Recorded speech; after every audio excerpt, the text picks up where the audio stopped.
వాస్తవానికి నరహరి గారు చెప్పారు, చాలా తక్కువ సమయం ఉంది కాబట్టి ఇది సంతోషం ఏంటంటే మానవ నాగరిక సమాజంలో ఆదిమ మానవుడు నంగా తిరుగుతున్నప్పుడు రైతు దూదిని పండిస్తే ఆ దూదిని దారం చేసి దారాన్ని వస్త్రంగా తయారు చేసిన పద్మశాలి కులస్తులందరికీ హృదయపూర్వక పాదాభివందనాలు.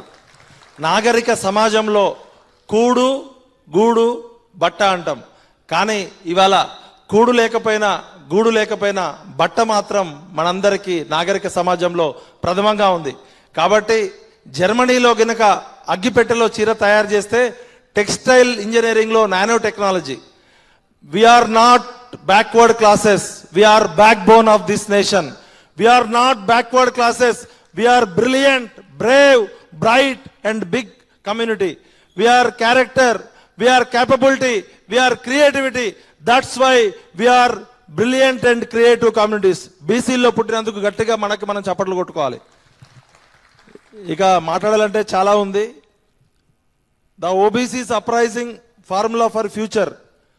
ఈ బుక్లో అందరూ కూడా చూస్తే 150 కోట్ల మంది భారతదేశ జనాభా చట్టసభల్లో అక్కడ సగం వరకే కనబడుతుంది. పార్లమెంట్లో 60% అంటే దాదాపు 150 కోట్ల మందిలో 80 కోట్ల సమస్య ఇది బీసీల సమస్య.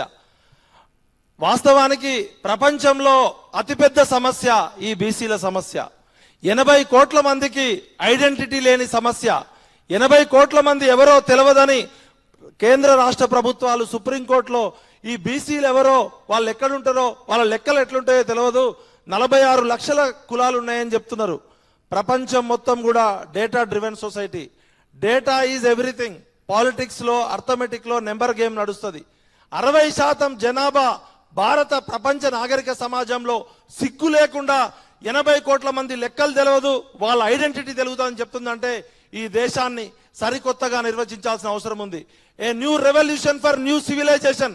ప్రపంచం మొత్తం దిమ్మ తిరిగే విధంగా 80 కోట్ల మంది బీసీల తరపున ఈ పుస్తకం భారతదేశంలో ఉన్న అన్ని భాషల్లోకి రావాలి. ఇది మన భవిష్యత్తుకు సూత్రం. కాబట్టి గట్టిగా నరహరి గారికి చప్పట్లు కొట్టాలి. బోధించు, సమీకరించు, పోరాడు. బోధించాలంటే నేను కానీ, మా తొలివెలుగు రఘు కానీ, మా కాలోజీ సీనన్న కానీ మేము యుద్ధం చేస్తున్నాం. కానీ మాకు బోధించడానికి ఇలా నరహరి గారు ఒక అద్భుతమైన తత్వాన్ని ఇచ్చారు. బ్రహ్మ విష్ణు మహేశ్వర్ లాగా మాకు పూర్ణచంద్రరావు గారు ఉన్నారు, చిరంజీవులు గారు ఉన్నారు, నరహరి గారు ఉన్నారు. సార్, రాజ్యం వీరభోజ్యం, వీరగంధము తెచ్చినారు, వీరులెవరో రారండి. Capacity respects capacity. ఇది శాలివాహన రాజులు ఉన్నారు, కుమ్మర రాజులు ఉన్నారు, వడ్డెర రాజులు ఉన్నారు. 1000 సంవత్సరాల క్రితమే మన బీసీ ఎస్సీ ఎస్టీలు రాజులైరా లేదా? Capacity respects capacity. యుద్ధము చేయాలని డిసైడ్ అయితే పెన్నుతో చంపొచ్చు, గన్నుతో చంపొచ్చు. మనం యుద్ధం చేయాలని డిసైడ్ అయితే ఈ 2 సంవత్సరాల్లో మనకు అద్భుతంగా కాలోజీ సీను కొట్లాడుతున్నాడు, మా రఘు కొట్లాడుతున్నాడు, మా పృథ్వన్న కొట్లాడుతున్నాడు, మా పాశమన్న కొట్లాడుతున్నారు. కానీ కలిస్తే నిలుస్తాం, నిలిస్తే గెలుస్తాం. విడిపోతే పడిపోతాం, పడిపోతే ఓడిపోతాం. మా మధ్య చిన్న చిన్న ఇగో ప్రాబ్లం ఉండొచ్చు, కానీ పెద్దలు మీరు పూర్ణచంద్రరావు గారు, నరహరి గారు, అనిల్ అన్న, ఇవాళ గినక రఘు, కాలోజీ సీను, పృథ్వీ మేమంతా ఒక వేదిక మీద కనబడితేనే ప్రభుత్వానికి కూర్చోబడుతుంది. మమ్మల్ని కలపాల్సిన బాధ్యత, గైడెన్స్ చేయాల్సిన బాధ్యత మీ మీద ఉంది. మాకేమీ భేదాభిప్రాయాలు లేవు. ఎవరి పోరాటం వాళ్ళు చేస్తున్నాం. ప్రాబ్లం ఏంటంటే ఎవరి లోకంలో వాళ్ళు ఉన్నాం. ఈగో కాదు, వీ గో కావాలి. We go.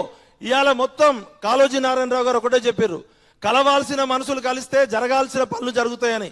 ముఖ్యంగా పద్మశాలి సోదరులకి ఒకటే రిక్వెస్ట్ చేస్తున్నా, ఎవడైతే ఇవాళ కొండా సురేఖని సస్పెండ్ చేయాలని ధైర్యం చేస్తున్నారో వాళ్ళకి డైరెక్ట్ వార్నింగ్ ఇస్తున్నా. Mister Rahul Gandhi, if you have a guts, if you have a dare, మా కొండా సురేఖని సస్పెండ్ చేయండి. చూద్దాం. ఇక ఇక్కడి నుంచే యుద్ధం స్టార్ట్ చేస్తాం. ఏ రోజైతే కేసీఆర్ ని చంద్రబాబు నాయుడు అవమానం చేస్తే, కేసీఆర్ అనే ఒక బక్కపల్చని వ్యక్తి తెలంగాణ కోసం ఎట్లయితే కొట్టిండో, మీకు దమ్ముంటే, మీకు ధైర్యం ఉంటే మా బీసీ బిడ్డ కొండా సురేఖని కాంగ్రెస్ పార్టీ నుంచి సస్పెండ్ చేయండి. కొండా సురేఖ ఒక వ్యక్తి కాదు, 5 సార్లు బీసీ సామాజిక వర్గం నుంచి గెలిచిన మా ఆడబిడ్డ. కొండా సురేఖ వెనక కొండా మురళి మా అన్న. కొండా సురేఖ మా మున్నూరు కాపుల ఆడబిడ్డ. ఎవరికైనా దమ్ము ధైర్యం ఉంటే మా కొండా సురేఖ గారు చేసిన తప్పేందో చెప్పండి. కొండా సుస్మిత ఆమె మాట్లాడి ఉండొచ్చు, ఆమె మాట్లాడిన దాన్ని పట్టుకొని, బిడ్డ మాట్లాడిన దాన్ని పట్టుకొని తల్లిని సస్పెండ్ చేస్తారా? అట్లంటే మరి రోహిన్ రెడ్డి తుపాకులు పట్టుకొని వచ్చిండు కదా, రోహిన్ రెడ్డిని సస్పెండ్ చేయాలి కదా. మరి రేవంత్ రెడ్డి అన్నదమ్ములు అంతా ఇయ్యాల మొత్తం ఆక్రమించుకుంటున్నదా? మేము చెప్తున్నాం, ఇది బీసీల యుగం. ఈ టైం లేదు కాబట్టి నేను ఎక్కువ మాట్లాడట్లే. మనం మన కోసం పనిచేస్తే నాయకులు అవుతాం. మనం మన ఓట్లు మనకు వేసుకుంటే అధికారంలోకి వస్తాం. మనం వేరే పార్టీల జెండాలు మోస్తూ వేరే వాళ్ళ కోసం బతికితే బానిసలు అవుతాం. కాబట్టి నేను మళ్ళీ చెప్తున్నా, మోహరించిన సైన్యాలనైనా ఆపవచ్చు, కానీ ఈ రోజు తెలంగాణ సమాజంలో ఇక్కడ కూర్చున్న బీసీల మధ్యలో జరుగుతున్న ఆలోచనల సంఘర్షణ శక్తి ఆపే శక్తి ప్రపంచంలో ఎవరు లేదు. కాబట్టి దయచేసి పద్మశాలిలారా, నాకు ఒక కళ ఉంది, నాకు ఒక డ్రీమ్ ఉంది.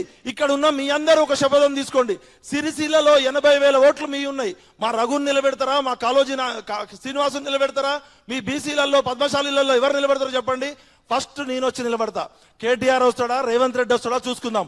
మన ఓట్లు మనం వేసుకోకుండా ఎంతకాలం మనం బాలిసలుగా బతుకుతాం? మా మున్నూరు కాపులు కొట్టుకొని 9 సీట్లు పోయినాయి. మనకి సిగ్గు లేదు, లజ్జ లేదు, అభిమానం లేదు. వాడేవాడి కోసమో మనం ఎందుకు పనిచేయాలి?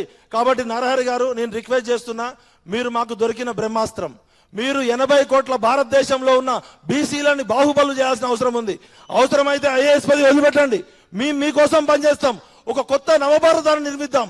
బీసీల సమస్య అంటే కేవలం బీసీల సమస్య కాదు, ప్రపంచంలోనే అతిపెద్ద ప్రజాస్వామ్య దేశమైన భారతదేశంలో 80 కోట్ల సమస్య. కాబట్టి నరహరి గారు, మీరు బీసీల కోసం మీరు డెడికేట్ చేయండి, మీ జీవితం ధన్యమవుతుంది. కాబట్టి పూర్ణచంద్రరావు గారు, సూర్యారావు గారు, ఇక్కడ ఉన్న అందరికీ నేను రిక్వెస్ట్ చేస్తున్నా, అనిల్ అన్న, ఇది బీసీల యుగం. మేము సామాజిక తెలంగాణ అంటే రెడ్లకు వ్యతిరేకం కాదు, వెలమలకు వ్యతిరేకం కాదు, కమ్మలకు వ్యతిరేకం కాదు. ఇది అందరి తెలంగాణ కావాలి. ఇది కొందరి తెలంగాణ అయింది. ఇది పిడికెడు మంది పెత్తందారుల రెడ్ల వెలమ తెలంగాణ కాదు. ఇది ఆరోగ్య తెలంగాణ కావాలి, అభివృద్ధి తెలంగాణ కావాలి, ఆనంద తెలంగాణ కావాలి. సామాజిక తెలంగాణ అంటే మా 60% వాటా మాకు దక్కాలి. మీ వాటా మీరు తీసుకోండి. కొడకల్లారా, మా వాటాలు, మా కోటాలు, మా లెక్కలు తేల్చకపోతే మీ బొక్కలు బయట పెడతాం, గుర్తుపెట్టుకోండి. జై తెలంగాణ, జై పూలే, జై నరహరి సార్.